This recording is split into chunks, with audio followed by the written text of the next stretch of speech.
From the very first day of training camp, Tom Landry's Dallas Cowboys set their sights on a goal 28 teams dream about, but only one would realize: victory in Super Bowl 12 and the World Championship. The coach, if he's to be successful, must think about improving his football team constantly.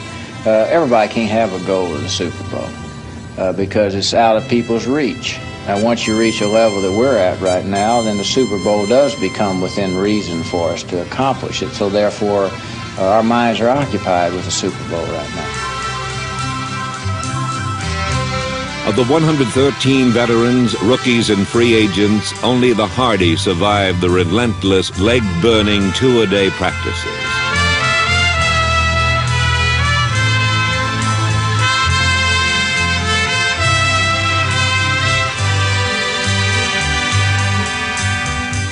There are no fat Dallas Cowboys. It is a long, lean, and limber team, and one observer was so amazed at their physical appearance he remarked, "Dallas looks in shape to play the Super Bowl right now." How prophetic his words were to become.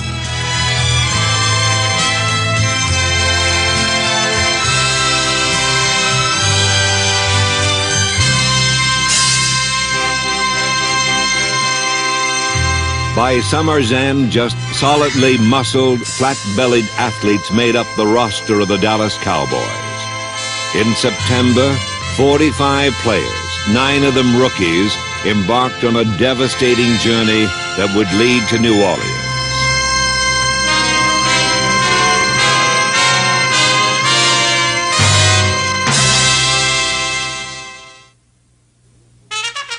When you search for the home of champions, the road leads to Texas Stadium. For more than a decade, the Cowboys have been the winningest team in pro football. In 1976, many said only the lack of breakaway speed cost them a world's championship. So now, why were there smiles? Even Tom Landry tried to muffle his delight, for he possessed the worst-kept secret in football. Roger hands it off to Dorsett, into the secondary, to the 30, 35, to the 40, cuts right, watch out! To the 50, the 40, he's to the 30, the 20, the 10, the 5, Tony Dorsett, touchdown!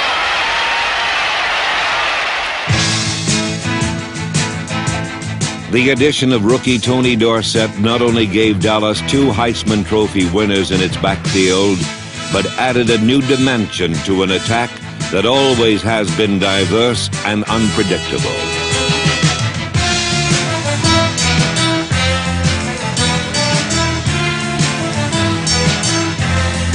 Under the "don't give up the ship" leadership of Roger Staubach, the Cowboys gained nearly 6,000 yards and scored 345 points.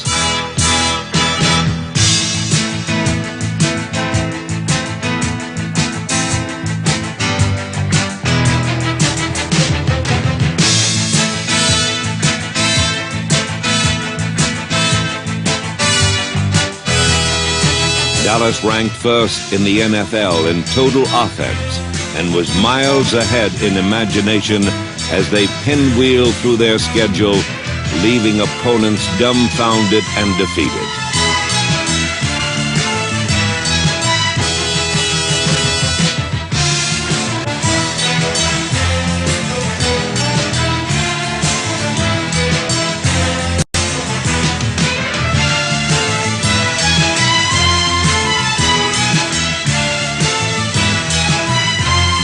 Despite the retirement of Blaine Nye and a knee injury to All-Pro Rayfield Wright, the offensive line became a strength. First-year starters Pat Donovan and Tom Rafferty combined with John Fitzgerald to form an Irish core, while Herbert Scott, Burton Lawless, Jim Cooper, Andy Frederick, and mainstay Ralph Neely rounded out the unit. Low-slung powerback Robert Newhouse looked like a beer barrel, but ran like a beer truck and gained over 700 yards.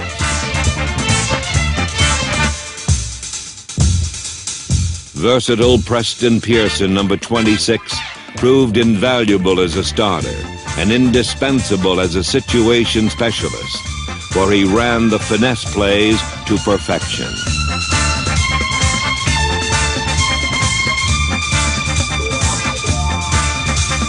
Doug Dennison, Scott Laidlaw, and Larry Brinson added depth to a horn of plenty, which spilled to overflowing with the 1,000 yards of Tony Dorsett, the NFL's Rookie of the Year. There was an abundance of skilled young receivers. Tight end Billy Joe Dupree ran the heavy-duty patterns at the goal line, while the perimeters of the field and the deeper probes spiraled to rookie Tony Hill, Golden Richards, and Butch Johnson.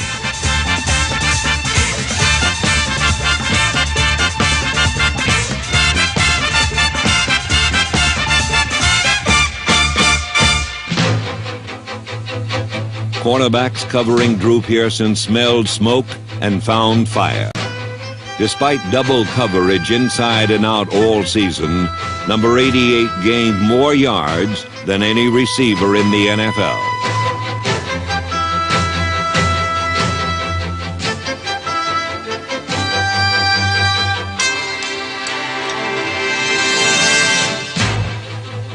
About defensive backs, Drew said, "I try to know them better than they know themselves. If they play me close, it might rain touchdowns."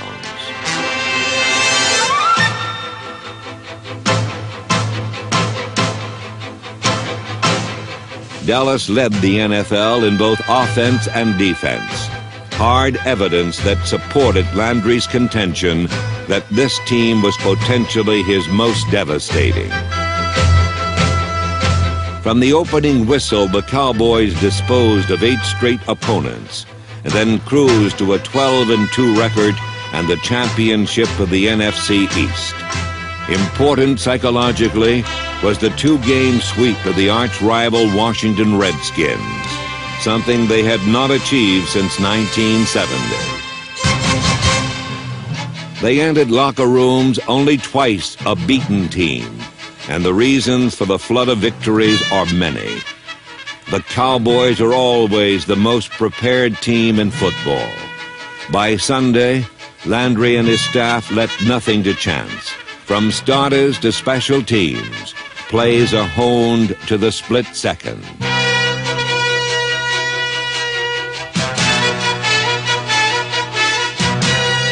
Here comes the rush. He fumbles the ball. Giants pick it up and head right. Now there's another fumble. Jay Seldy has it. Goes in toward the end zone. Touchdown, Cowboys! Number 87, Jay Seldy, captained the special teams. Punter and reserve quarterback Danny White. All-pro place kicker Efren Herrera. And hitters like Mike Hegman, Guy Brown, David Stalls, Bruce Huther were among those responsible for the Cowboys' success. Middle linebacker Bob Brunick replaced retired Leroy Jordan, and that gap in experience was filled by Charlie Waters and Cliff Harris. Unlike most deep defenders, these two All-Pros did not tiptoe into tackles, but acted as 2 additional linebackers in doomsday swarming defense.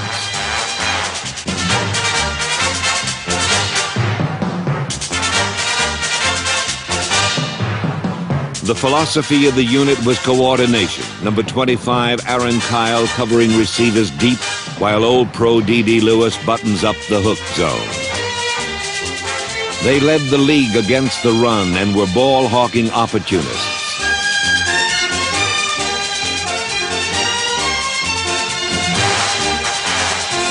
Throw long and you found Benny Barnes, Randy Hughes, or Harris. Throw short and Thomas Hollywood Henderson turned the play 79 yards in the opposite direction. Starters like Henderson and reserves like Mark Washington and Mel Renfro were the reason the Cowboys allowed the lowest pass completion percentage in the NFL. Up front, Too Tall, Too Mean, and a Manster lived right alongside Bill Gregory, Larry Cole, and Jethro Pugh. Just turn them loose and kiss the quarterback goodbye.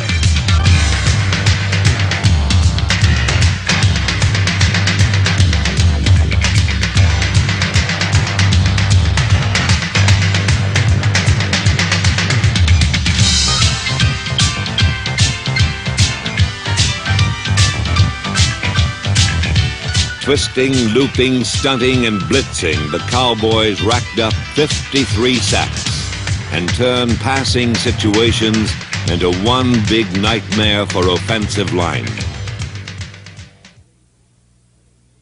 Running backs are the mayflies of pro football, so beautiful to watch, yet often so fragile. A grim reality not lost on Cowboys President Tex Schramm and Vice President Gil Brandt, who feared a training camp knee injury might blight the talents of #1 draft choice Tony Dorsett. Some said he was too small, for he stood almost a head shorter than most players. However, the only thing that may have intimidated Dorsett, like all rookies, was the Cowboys' complex system. It took him a full half season before he figured most of it out. Only then did this mayfly take wing.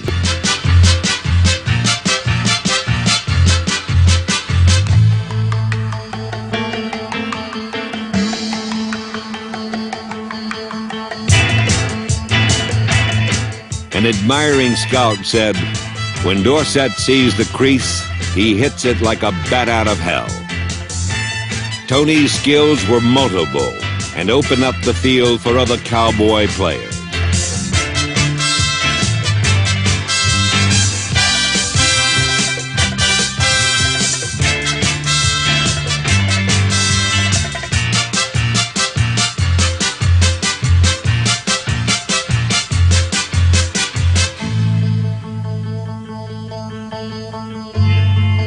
Starting only the last 5 regular season games, number 33 was the 8th rookie in NFL history to run for 1,000 yards. An amazing fact considering Brown, Sayers, Simpson, and Payton did not.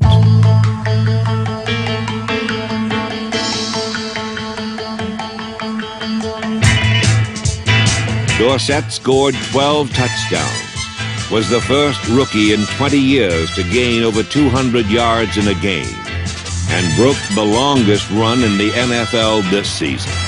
The handoff goes to Dorsett, dances into the secondary and heads left. The 30, comes right. To the 50, to the 40.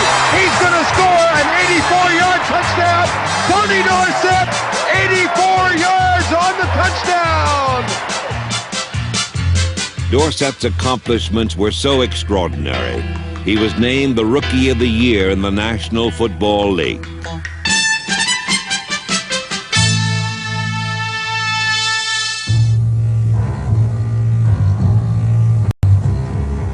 The Cowboys' most dominating player was Harvey Martin, who was voted the NFL's Defensive Player of the Year, an honor achieved over the fallen bodies of offensive linemen and quarterbacks.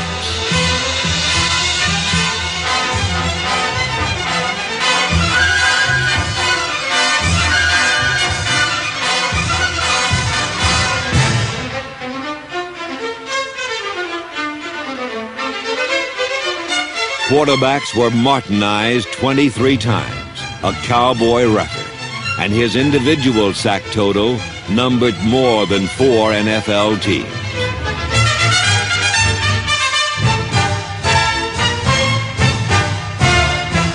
Number 79 had various techniques to defeat blocking patterns. The simplest of all was making a beeline to the ball. "If I can't block him, I'll do anything to stop him," was the lineman's motto.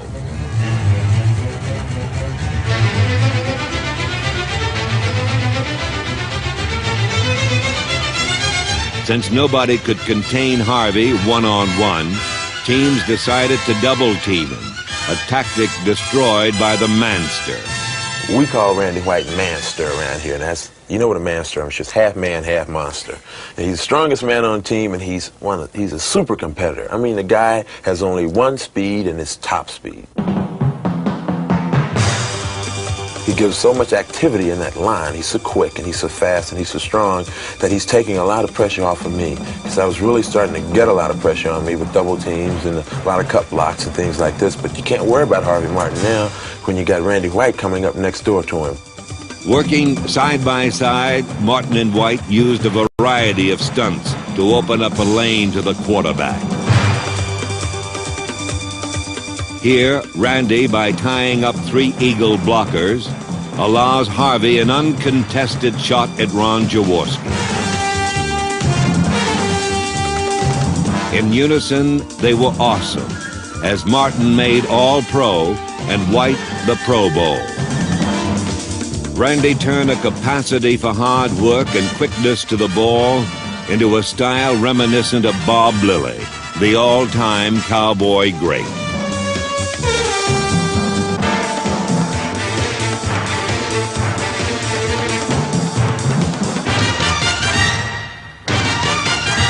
Blending individual excellence within the framework of a collective team effort, Dallas made the playoffs for an unprecedented 11th time in 12 years.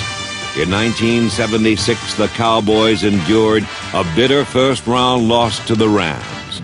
Now, 12 months later, they would see if they were truly number one.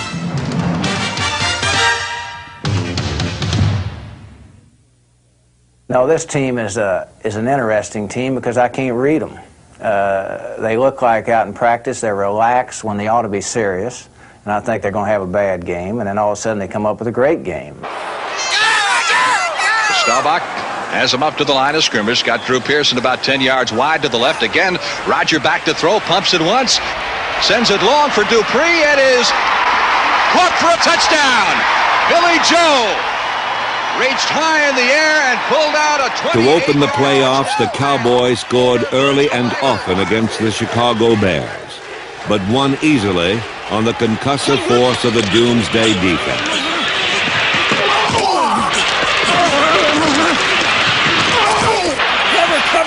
Cover!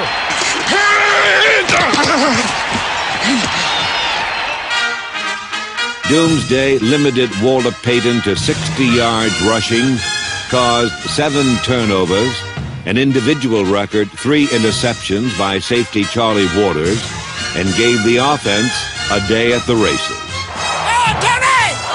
I formation with Dorsett the deep back now. Draw play, Dorsett to the 20, to the 15, to the 10, cuts right. He is at the 5, he scores, touchdown! What can you say? This is complete, total, utter domination. The Cowboys' crushing 37-7 victory earned them a shot at the NFC Championship. Good afternoon, everybody, and welcome to Texas Stadium in Irving for today's National Football Conference Championship encounter between the Dallas Cowboys and the Minnesota Vikings. I'm Vern Lundquist, along with Frank Lieber and Brad Sham, and the Cowboys favored to win this game and go on and meet either Oakland or Denver in the Super Bowl championship 2 weeks from today.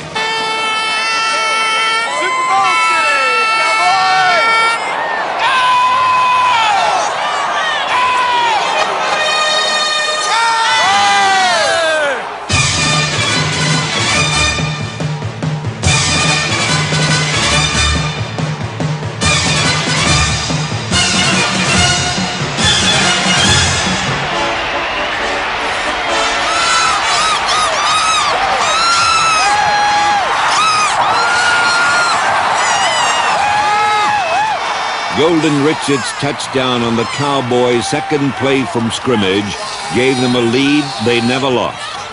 They were confident of victory, a feeling fattened by the Doomsday defense. Come on, let's go! Put it on out there! Come on! Come on, 2 toes! Get it on there! Have it on it now! Come on, come on! Let's go, Harvey! Come on, D, baby! Come on, D! Get down! Go get it on! Get it on! Hit him, Dougal! Hit him!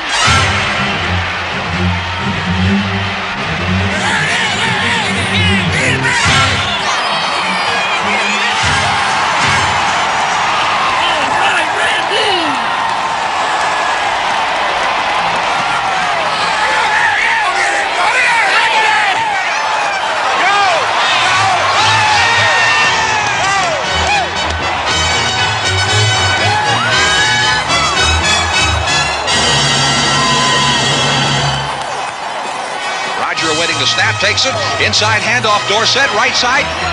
10, 5. Touchdown! New Orleans, here we come. The Cowboys won 23-6.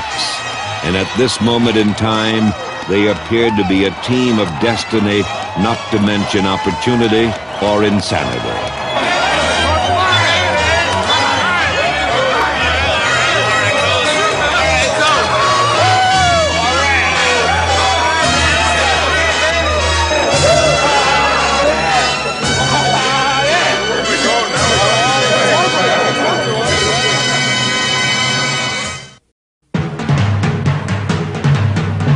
In New Orleans for Super Bowl 12, the Cowboys faced not only Denver, but Bronco Mania. However, emotion rarely, if ever, spells execution, the trademark of the Dallas defense.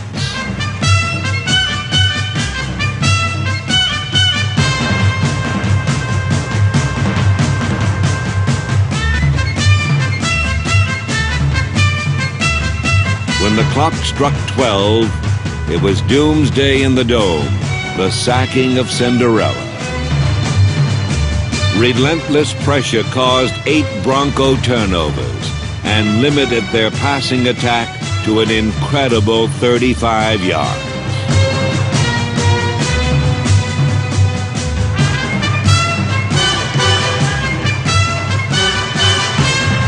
The Cowboys' climax offense put the game away with 2 spectacular plays. The first was called right 15, Y post 8. Roger goes deep across the middle, way downfield, and Butch Johnson caught! Touchdown! A sensational diving catch by Butch Johnson, the Cowboys' second-year wide receiver. Butch Johnson's 45-yard touchdown gave the Cowboys a 20-3 lead. At practice all season, they worked on a surprise play. And with 7 minutes remaining in Super Bowl 12, Tom Landry decided it was the proper moment for fire toss 38, halfback lead, fullback pass.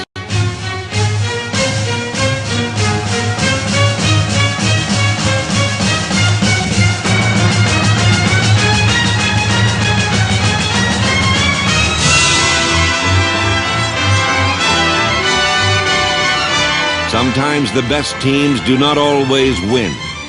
This was not the case in 1977, as the Dallas Cowboys, the top offensive and defensive team in the NFL, a team rich in talent and deep to the 45th man, capped a truly marvelous season, a world championship season, with their second Super Bowl victory, 27-10. And the Cowboy coach, Tom Landry, getting a ride off on the shoulders of his team as time has expired and the Dallas Cowboys are the champions of the National Football League.